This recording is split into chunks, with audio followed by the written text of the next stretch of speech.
The thing is, there is always a profound connection but it becomes manifest if you reflect. Here, what we're looking at is Allah, talking about how why the Pharaoh thought he was the supreme God. He thought it was the supreme God because he didn't think anybody could build like he does. Anybody had massive empire like he did. And so before we get into this passage, I'd like to give you a little bit of a quick synopsis history of how the Pharaoh came into power. There are lots of theories on it. I'll share with you what I find very convincing. So originally the pharaohs were multiple kingdoms. They weren't one kingdom, they were multiple pharaohs, multiple kingdoms along the river, okay? And there were maybe 14 of these kingdoms. And they all had minimal power, because each of them had some territory, and they did trade with each other, etc. And of course, all of them had some part of the river, because their irrigation and the supply for trade depends on your access to the river, right? Now, in the time of Yusuf alayhi salam, you remember, saw a dream that there's going to be, or interpreted a dream that there are going to be 7 years where things will be fine, but another 7 years where the river will dry up. There's not going to be any water, and the crop is going to die. He was serving under one of the kings, not all of the pharaohs, one of the kings among that group of kings. So that kingdom now has an advantage. What advantage do they have? They know that a drought is coming. So they actually developed a canal to preserve water over the next few years. So when the water dried up, the river dried up, they were the only empire of the several empires that actually still had a water supply. And so their crop continued to grow. And they continued to have some prosperity. In the time where everybody else was basically bankrupt. And now, in the olden days, people, now they don't have any crop, and none of the other kingdoms have any crop, so obviously where are they going to come for crop? They're going to come here. But they don't have anything to sell anymore because they've gone bankrupt. And so in the olden days, the way you got food or commodities was actually by giving away yourself or your children into slavery. Or giving up part of your land. Actually, in old traditions, when the family is going to be given a year's worth of rice, they have to give their child away and they're going to serve in the field in somebody else's farm. Like giving away family or people as slaves was actually a common economic practice. It is through this course of action that over time this one empire overpowered and overshadowed and eventually completely overtook all the other empires that existed and became the one supreme empire. Everything came under them. This is important to note because they then especially controlled the water supply. They controlled, now they had the money that nobody else had, so they built like nobody else did. And they had pasture, meaning they had the greenery that nobody else had. Now with that in mind, if you look at these ayat, are you more intense at creation or is the sky? First of all, is referring to the human beings. Are you more powerful? Are you harder to create than the sky was? He's the one who built the sky. In other words, how dare you question resurrection when Allah has that power? But from the other point of view, are you better at creating whatever you've created? And you Quraysh are like the pharaohs, but you are nothing compared to the pharaohs in construction. As a matter of fact, the construction of the pharaohs is so impressive that it's still today on the dollar bill, right? It's timeless. It's the symbol of stable empire, and I refer to this over and over. Greek columns, Persian columns, different societies, ancient society, even the columns that are built in some of the government offices in DC, their inspiration is actually the columns of the Egyptians. The architectural inspiration is actually the Egyptian columns that were built in ancient times. And Allah then is almost referring to that and saying, are you better at creating things?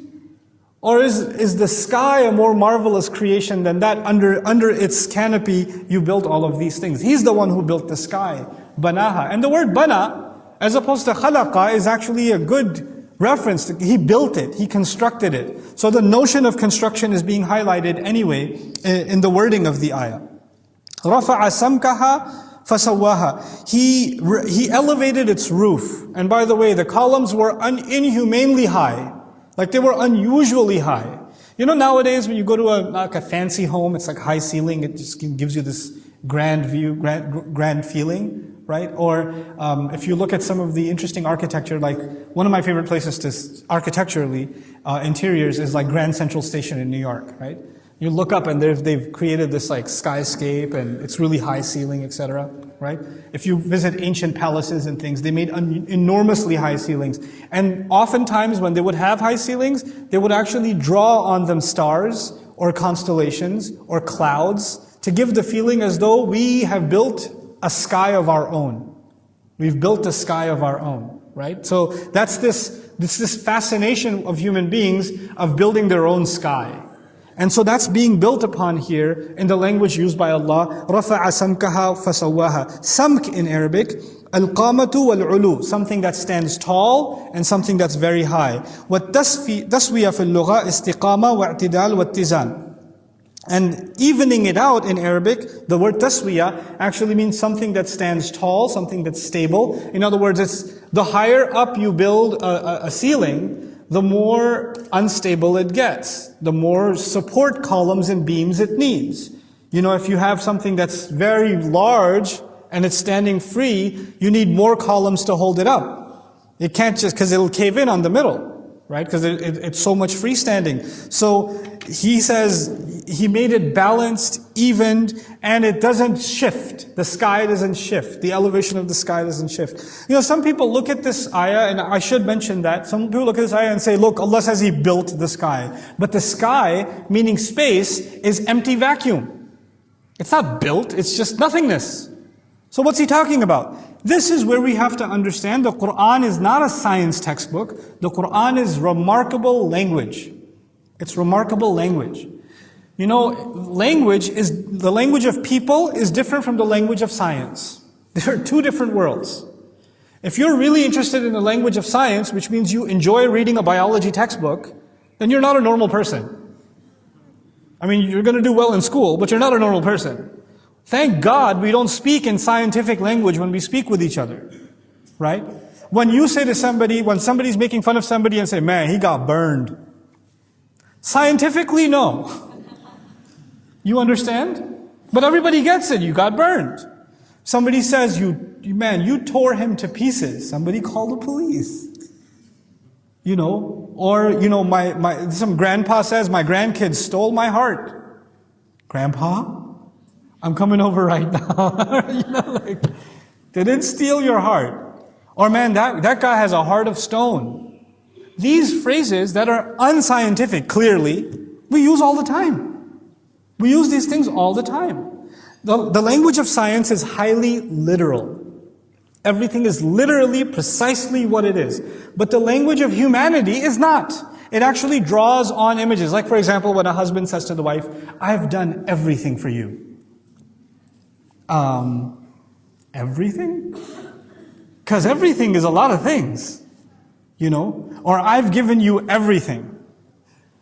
So the idea is that when people speak, like for example, man, how beautiful does it look, the sun sinking into the ocean. When you're on the west coast of the United States, you see sunset. You know, in Southern California, you see the sunset, and you see, how beautiful does the sun look sinking into the ocean. Well, technically, it's not sinking into the ocean. It's actually just the illusion. Dummy. It's sinking into the ocean. Qur'an will say that. Dhul Qarnayn went to a place where the sun was drowning in murky water. And people were like, oh, that's scientifically inaccurate because you can't drown the sun in water. What are you talking about? When a human being sees that, that's a poetic, beautiful image of the sun drowning in water. That's all it's talking about. It's not, what is the Qur'an supposed to do? Tell you how many millions of miles away the sun is? And that this is an optical illusion? What, would you read that? You punch people in the face who talk like that when you hang out with them. We don't talk like science. We talk in normal language. This is normal language. Look at the grand creation of God, the sky, compared to yours. You try to build a roof that, by the way, ceilings especially, they crack easily. They crack easily. This is why Allah says, do you see a crack in the sky? That's not to say, well, it's empty space. Obviously, it's not going to have a crack. No. Allah is comparing. Look at your inability to create a view that Allah has created. What a flawless view God has created over you. And so our obsession with science has actually made us impose a scientific way of thinking even about the Qur'an, which is unfair to the book. It's unfair to the book. And it's unrealistic, it's inaccurate. And then we start imposing onto the Qur'an things that shouldn't be imposed. Anyway, وَأَغْطَشَ لَيْلَهَا وَأَخْرَجَ ضُحَاهَا. By the way, just among the notion of the sky, فَمِنَ الْمُفَسِّرِينَ مَنْ تَأَوَّلَهَا هُنَا بِالتَّتْمِيمِ. Among the mufassirun, those who talk about this ayah, about the sky being smooth or evened out, say how perfectly it's made, وَبِالْإِصْلَاحِ, and how reformed it is, وَبِجَعْلِهَا مَلْسَاء, and how smooth it looks. ليس فيها تفاوت, it has no unevenness to it. وبإتقان الإنشاء وإحكام الصنعة, and how greatly beautifully it's crafted, how beautiful it is to look at. Anytime you look at the sky, it's a symbol of beauty and magnificent. This again, I'm telling you, in the context in which this passage occurs, is not just talking about the sky, it's actually comparing one of the greatest empires that ever existed and showing how even that fails in comparison to God's creation. How dare you take up a God other than that, other than Allah. وَأَغْطَشَ لَيْلَهَا وَأَخْرَجَ ضُحَاهَا, and He brought darkness over its nights, and He brought out its early mornings. This is again, the reference to night and day shouldn't be lost on us. The pharaohs worshipped the sun. And Allah brings the sun to a closed shop every night, and then brings out the morning the next day, meaning their God submits to Allah. وَأَغْطَشَ لَيْلَهَا إِغْطَاشُ اللَّيْلِ إِظْلَامُهُ. أغطش means to cause darkness. فُلَاتٌ غَطْشَاء وَغَشَى لَا يُهْتَدَى بِهَا. A desert that is غَطْشَاء means a desert that is completely covered in darkness and you can't find your way. Interestingly enough, غَطَشَ, it also compares to غَمَش, meaning the eye becoming weak. مَشَى رُوَيْدًا مِنْ مَرَضٍ أَوْ كِبَرٍ. When somebody walks slowly because they can barely see. In other words, Allah caused the night to slow everything down and visibility to become less. He did that. وَأَخْرَجَ ضُحَاهَا, and the next morning He brought out its brilliant light. He made everything completely and perfectly visible. I'll show you some of the benefits of this a little bit later on when we talk about the literary qualities of this surah. So إِخْرَاجُ الضُّحَى Imbisatu daw shams. So bringing out the sun, akhraja duhaha, duha in Arabic, or duha, is when things are most prominent, meaning like when the sun is at its brightest, like 10, 11, 12 a.m.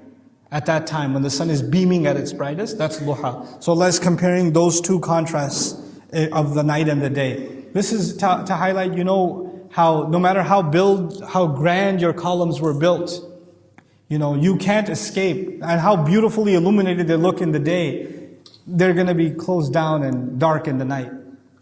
وَالْأَرْضَ بَعْدَ ذَلِكَ دَحَاهَا. And the earth thereafter, He made it smooth. Now the word daha is a unique word, very rarely, maybe not even elsewhere used in the Qur'an except here. And what does it mean? Daha actually means, I'll skip the Arabic etymology, just tell you what it means. It's actually used for when an ostrich scrapes the ground and makes the soil smooth so it can put its egg there. Because it doesn't bury its egg entirely, it just makes the ground kind of smooth, and so it can put it there, like in a concave shape. And that's why that place is called a madha. And from it, daha is also used for an egg, because it's the place of but it's not literally the egg actually. That's a bayd. But daha is the place where the egg is placed. So again, people who are very obsessed with showing a correlation between Islam and science, they looked at this ayah and said, aha, Allah made the earth egg-like, and therefore the earth is oval and it's not a perfect sphere. And the proof of that is in the Qur'an, وَالْأَرْضَ بَعْدَ ذَلِكَ دَحَاهَا. Except the one problem with that is the verb daha means to remove unevenness and to make room for an egg. It doesn't mean He made it into an egg. That's not how the verb was ever used. So there's this huge jump made because the root somewhere in there involves an ostrich egg, that we turn this into the earth is egg-like. The earth is oval, that's awesome. It doesn't have to be mentioned in the Qur'an though. Let's not impose on the Qur'an what Allah did not say Himself. And when you do that, and then other people prove otherwise, it just makes the Qur'an look weak, even though the only thing weak was our understanding, So we should be careful about making claims like that.